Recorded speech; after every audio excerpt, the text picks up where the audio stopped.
তোমরা সবাই কেমন আছো? আশা করি সবাই ভালো আছো। আজকে আমরা জানবো চক্রবৃদ্ধি সুদ ও সমহার বৃদ্ধি বা হ্রাস, যাকে বলে compound interest and uniform rate of increase or decrease. Okay, তো চলো শুরু করি।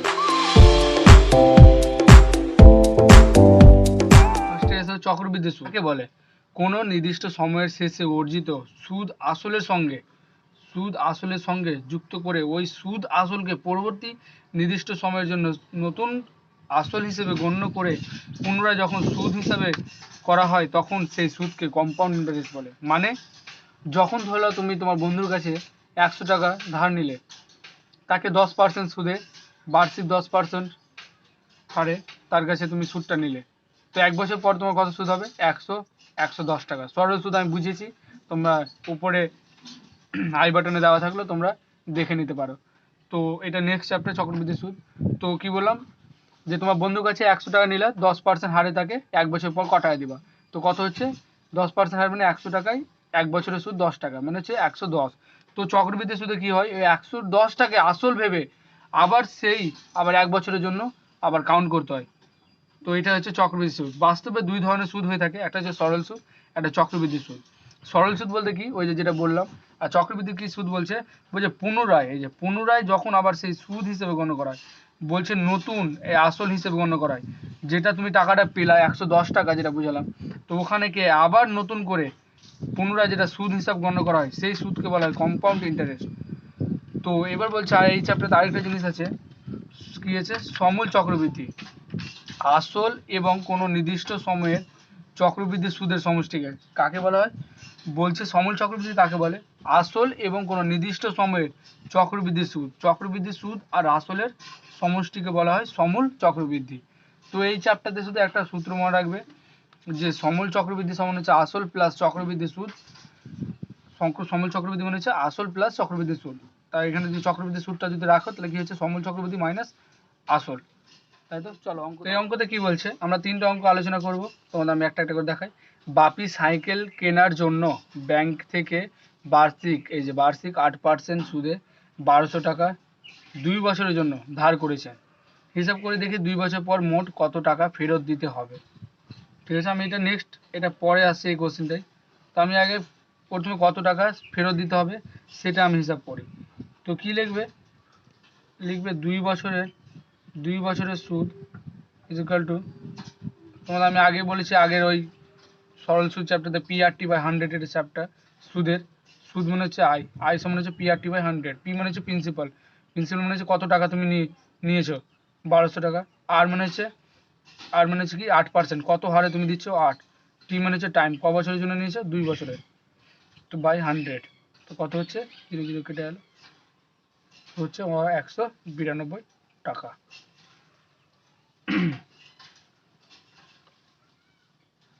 2 বছর, সরি 2 বছর পরে বাপিকে মোট 1200 প্লাস 192 ইজিক্যাল টু কত হচ্ছে তাহলে? 1392 এত টাকা ফেরত দিতে হবে। ওকে, তো এবার নেক্সট কোশ্চেনে কি বলছে কিন্তু 2 বছর পর বাপিকে 1399 টাকা কেন ফেরত দিতে হলো?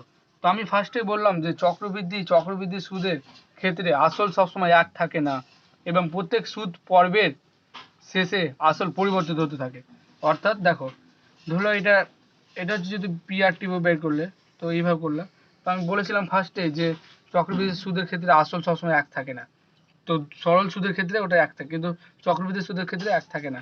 তো এটা কিভাবে করবে? তো তুমি লিখবে ফার্স্টে যে প্রথম বছরের, যেহেতু 2 বছরে আছে, তো দুটোর জন্য বের করে দেখো। প্রথম বছরের আসল কত বলো? 1200 টাকা। আর প্রথম বছরের সুদ কত হবে? PRT/100 কত হচ্ছে তাহলে? ক্রস আর মানে হচ্ছে 8, টাইম মানে হচ্ছে T1, 100 কত হচ্ছে? 8 12 96, তো 96 টাকা। কত হচ্ছে তাহলে? এটা 96 টাকা। এক বছরের সুদ, এটা কত? প্রথম বছরে, মানে হচ্ছে 1 বছর, এটা মানে হচ্ছে 1 বছরের সুদ। ঠিক আছে, এটা লিখে দিবা বাপিকে। তো এবার কাউন্ট করলা, তো এবার লিখবে যে দ্বিতীয় বছরের আসল। দ্বিতীয় বছরের আসল কত হচ্ছে তাহলে? এটা আসলটা যোগ করো, 1200 প্লাস 96 হচ্ছে 1296 টাকা। তো এবার লেখো দ্বিতীয় বছরের তাহলে সুদ কত হচ্ছে। আসল দেখো চেঞ্জ হয়ে গেল, আসল ছিল 1200, সুদের ক্ষেত্রে আসল সবসময় এক থাকে না, এবং প্রত্যেক সুদ পর্বের শেষে আসল পরিবর্তিত হতে থাকে। তো দেখো 1296 হয়ে গেল, তো কত হচ্ছে 1296 ইন্টু 8 ইন্টু, এটাও 1 বছরের। দ্বিতীয় বছর কত আছে, এটা মানে 1, ওটা 1 ছিল, এটাও 1, এটা 1 বছরের জন্য তো বের করছি। তো 100, তো কত হচ্ছে এখানে, তো কাউন্ট করে দেখবা 103.68 এত টাকা। তো এবার তার কি হবে, দ্বিতীয় বছরের সমূল চক্রবৃদ্ধি, এটাই বলা হয় সমূল চক্রবৃদ্ধি বলা হয়। সমূল চক্রবৃদ্ধি কত? সমূল চক্রবৃদ্ধি কাকে বলে? তোমাদের ফার্স্টে বললাম, আসল এবং কোনো নির্দিষ্ট আসল এবং চক্রবৃদ্ধি সুদের সমষ্টিকে সমূল চক্রবৃদ্ধি বলে। আসল প্লাস চক্রবৃদ্ধি সুদ। তো আসল কত ছিল বলো? আসল ছিল এখানে, আসল কত? এটা আসল না, এটা আসল, যেটা তোমার বেরালো নিউটা 96 প্লাস সুদ কত হচ্ছে বলো? চক্রবৃদ্ধি সুদটা, এটা হচ্ছে চক্রবৃদ্ধি সুদ। তো কত হচ্ছে তাহলে? 1399.68 এত টাকা। বুঝতে এই চ্যাপ্টার কোনো অসুবিধা হয়নি, আমি আরো দুটো এক্সাম্পল দেখাবো। তো এটাকে আমি সূত্রের সাহায্যে পরে দেখাচ্ছি তোমাদের।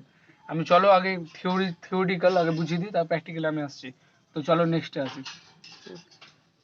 তো নেক্সট অঙ্কতে আছে, আমি যদি বার্ষিক 5% চক্রবৃদ্ধি সুদে, কোন সুদে দেখো, চক্রবৃদ্ধি সুদে এত টাকা 2 বছরের জন্য নেই, তবে কত টাকা চক্রবৃদ্ধি সুদ ও সমূল চক্রবৃদ্ধি দিতে হবে, তাই তো?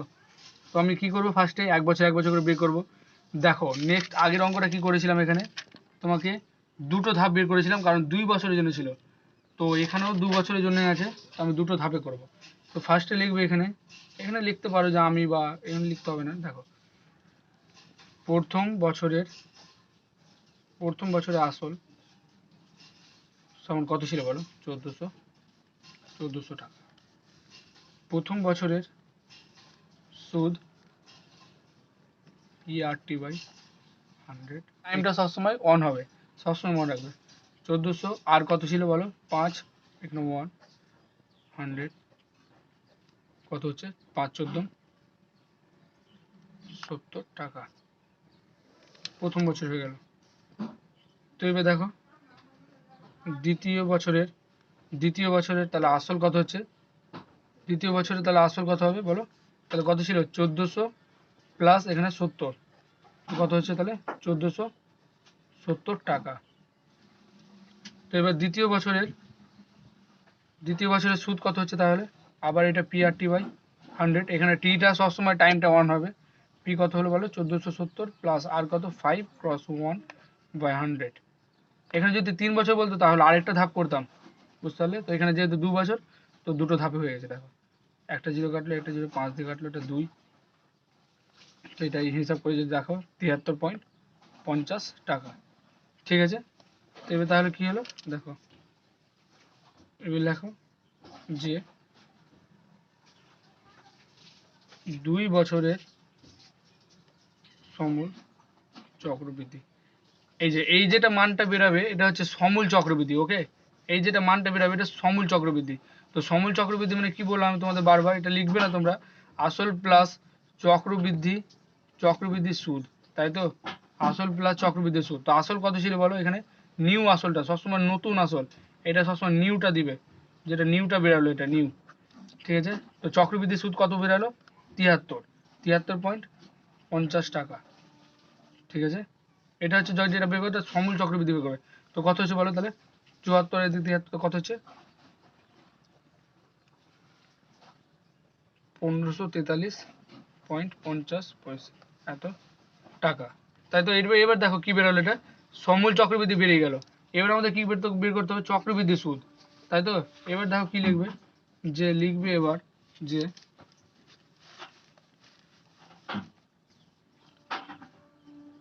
2 বছরের 2 বছরের চক্রবৃদ্ধি সুদ। তো কত হচ্ছে বলো চক্রবৃদ্ধি সুদ? সূত্র কি? সমূল চক্রবৃদ্ধি মাইনাস আসল। কেন বলো তো? দেখো সমূল চক্রবৃদ্ধি মানে কি? আসল প্লাস চক্রবৃদ্ধি সুদ। তো এবার যে চক্রবৃদ্ধি সুদটা যদি রেখে দিই এখানে, তো এবার আসলটা এদিকে যাচ্ছে, কত হচ্ছে মাইনাস হচ্ছে সমূল চক্রবৃদ্ধি মাইনাস আসল। তো সমূল চক্রবৃদ্ধি মাইনাস আসল, খুবই সহজ এই চ্যাপ্টার শুধু এটাই সূত্র। তুমি যদি থিওরিটিক্যাল করো, যদি প্র্যাকটিক্যাল করো, তাহলে আমি বলছি সূত্রটা, তুমি থামো একটু। তো এই অঙ্কটা দেখো কতক্ষণ। তো সমূল চক্রবৃদ্ধি কত বেরিয়েছে? 1543.50 টাকা। এদিকে দেখো কত হচ্ছে আসল। আসল কত ছিল বলো? এখানে ওল্ড হবে, হ্যাঁ পুরনোই আসলটা হবে, এটা মনে রাখবে। এটা সরি একটু মিস্টেক হয়ে গেল। তো এটা কত হবে এখানে? 1400, ঠিক আছে। আর যখন তুমি এখানে সমূল চক্রবৃদ্ধি বের করবে, তখন আসল প্লাস চক্রবৃদ্ধি সুদ নতুনটা এখানে মনে রাখবে। এখানে নতুন চক্রবৃদ্ধি সুদটা মানে এটা, এটা নতুন, ঠিক আছে, এটাও নতুন। আর এখানে ক্ষেত্রে পুরোনোটা বের করো, কত হচ্ছে তাহলে? 143.50 টাকা। তো আমি তোমাদের সূত্রের সাহায্যে যেটা বলছিলাম, তো দেখাই দেখো এই চ্যাপ্টারতে এই সূত্রটা যেটা বললাম, সমূল চক্রবৃদ্ধি প্লাস ইজিক্যাল টু আসল প্লাস চক্রবৃদ্ধি সুদ। তো এখানে হচ্ছে এই সূত্রটা কি বলছে? n বছরের সমূল চক্রবৃদ্ধি। এই যে যেখানে তুমি করছিলে এখানে, সেটা যেমন ছিল এখানে, তো অনেক বড় ছিল তাই তো। তো এখানে সমূল চক্রবৃদ্ধি তোমাদের বের করতে হতো দুটোই স্টেপ, ফার্স্টে প্রথম, তার সেকেন্ডে দ্বিতীয় বছরের জন্য। তো এটা করার দরকার নাই n বছরের জন্য। দেখো যত বছরই এখানে বলুক সমূল চক্রবৃদ্ধি যদি বের করতে বলে, ঠিক আছে, তো কি করবে? সমূল চক্রবৃদ্ধি সমান লিখবে p into 1 plus r by 100 whole to power n। তো এই অঙ্কতে আসো, যেটা আমি আসছি ফার্স্ট অঙ্কতে, সেটা কি বলছে? বলছে বাপি সাইকেলের জন্য 1200 টাকা রেখেছিল, 2 বছরের জন্য ধার করেছিল। হিসাব করে 2 বছর পর মোট কত টাকা ফেরত দিতে হবে, তাই তো। তো দেখো এটা যদি করতাম কি হতো, এবার আমি সমূল চক্রবৃদ্ধি লিখবে, যে সমূল চক্রবৃদ্ধি, সমূল চক্রবৃদ্ধি সমান লিখবে আসল কত বলো? এই যে দেখ, পি মানে হচ্ছে আসল বা মূলধন, আর মানে হচ্ছে শতকরা বা বার্ষিক চক্রবৃদ্ধি সুদের হার, আর এন মানে হচ্ছে সময়। তো এখানে 1200, 1 প্লাস আর কত আছে বলো? আর হচ্ছে কত পার্সেন্ট? এই যে 8%, ঠিক আছে 8%। তো এখানে কত ছিল? 8/100 হোল টু দাঁড়িয়ে কত বছরের জন্য? 2 বছরের জন্য। তো কত হচ্ছে? 1200, এখানে 100 লসাগু, 100 প্লাস 8 এর হোল স্কোয়ার সমান কত হচ্ছে? 1200, এখানে হচ্ছে 108 গুণ 108 ডিভাইডেড বাই 100, তাই 100 স্কোয়ার হয়ে যাবে। তো 100 ইন্টু 100, তাই তো। তো দুটো জিরো কেটে গেল, এদিকে দুটো জিরো কেটে গেল। তো 108 সমান হচ্ছে 11,664, 11,664 ক্রস 12/100। তো তুমি এটা কাউন্ট করে দেখবে, 1399.68 টাকা এসছে। তো চলো নেক্সট। তো সমূল চক্রবৃদ্ধি এটা কিভাবে বের করবো? তুমি এটা ফার্স্ট স্টেপ করতে হবে প্রথমের জন্য, তার দ্বিতীয় বছরের জন্য। তো এটা করার দরকার নেই, দেখো এখানে সূত্র দিয়ে করতে পারবে। তো পি কত আছে আসল? 1400 টাকা। তো 1400 টাকা, এখানে আর 1 প্লাস আর কত এসেছে? এখানে আর হচ্ছে 5%, আর এখানে 100 ডিভাইডেড, এখানে কত হচ্ছে এন। এনটা কত বলো? এটা 2 বছরের জন্য। তো কত হচ্ছে? 1400, এখানে 100, এখানে 100 প্লাস 5, তো কত হচ্ছে? 1400 ইন্টু 105 তার হোল স্কোয়ার বাই এখানে 100 হোল স্কোয়ার। তো এটা কাটাকাটি করে দেখবে তোমরা, সমূল চক্রবৃদ্ধি পেয়ে যাবে 1543.50। ভিডিও বড় হচ্ছে তাই আমি ক্যালকুলেশন করে দেখালাম না, বন্ধুরা তোমরা করে নেবে।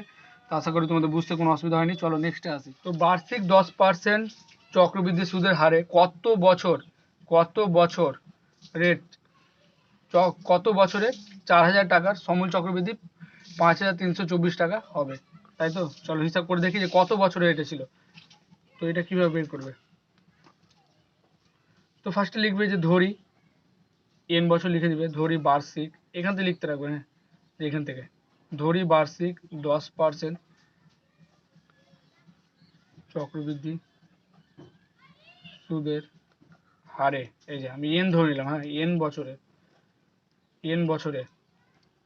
4000 টাকার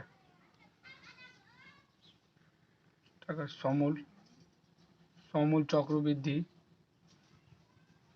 5324 এত টাকা। তো এবার লেখো therefore n বছরে তাহলে আমি কি জানি সূত্র, n বছরের সমূল চক্রবৃদ্ধি সমান কি জানি আমি সূত্র, কি বলো, সমূল চক্রবৃদ্ধি p into 1 plus r by 100 এর whole to the power n, তাই তো। এখানে p কত বলো, 4000 টাকা, 1 প্লাস r কত বলো, কত বছরের জন্য, 10% ইন্টু এটা, আর n কত আছে, n তো বলে দেওয়া নাই, তো n এখানে এত টাকা লিখে রাখলাম n বছরের জন্য। এবার কি বলেছে দেখো, শর্তানুসারে বাই দ্য কন্ডিশন কত টাকা বলেছে সমূল চক্রবৃদ্ধি, এটা মানে কি দেখো, সমূল চক্রবৃদ্ধি কত বলে দিয়েছে এখানে, এত টাকা, ঠিক আছে।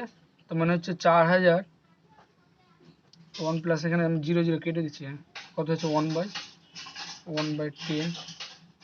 এই n সমান হচ্ছে কত টাকা বলো, 5324। এটা দেখো সমূল চক্রবৃদ্ধি, তো এটা n বছরের সমূল চক্রবৃদ্ধি এত টাকা। তো সমূল চক্রবৃদ্ধি তো বলে দিয়েছে 5324 টাকা। তো আমি শর্ত অনুযায়ী এটা সমান এটা করতে পারি, ঠিক আছে। এটা কত হচ্ছে বলো, আর এখানে তোমরা ব্যবহার করবে, আমি আরও দিচ্ছি। তো দেখো কত হচ্ছে 10, যদি এখানে 4000ই লিখছি আমি, তো প্লাস এখানে 10, 10 একে 10, এখানে কত হচ্ছে বলো, 10 লসাগু 10 হয়ে গেল, এখানে 10 প্লাস 1 এর whole to the power n is equal to 5324। তো 11 বাই এখানে 10 থেকে 11, 11 বাই 10 এর whole to the power n, তো কত হচ্ছে 5324 ডিভাইডেড বাই 4000। তো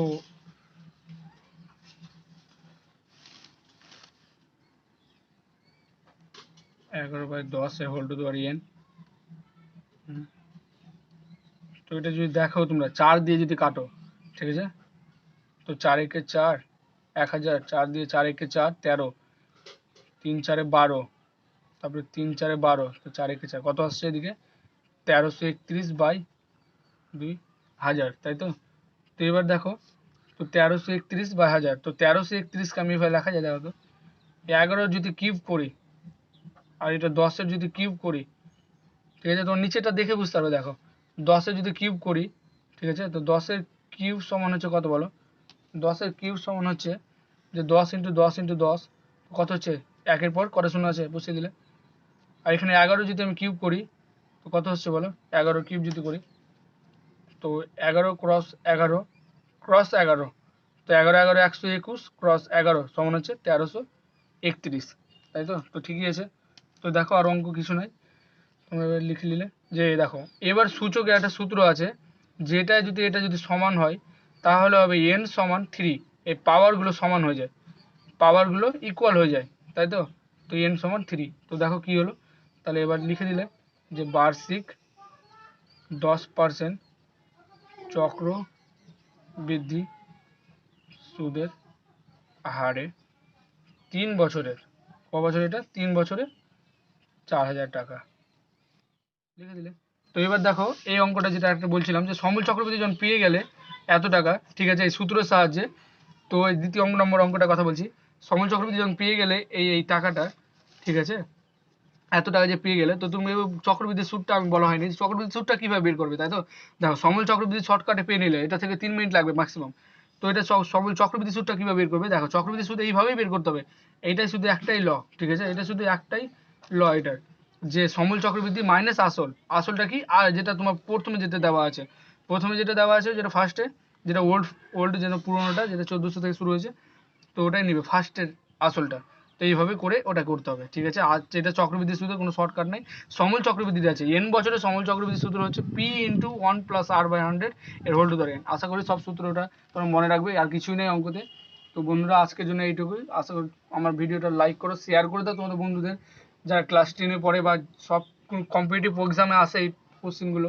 তোমরা আশা করি বুঝতে কোনো অসুবিধা হয়নি, বুঝতে অসুবিধা হলে তোমরা কমেন্ট সেকশনে জানাও। তো আজকের জন্য বন্ধুরা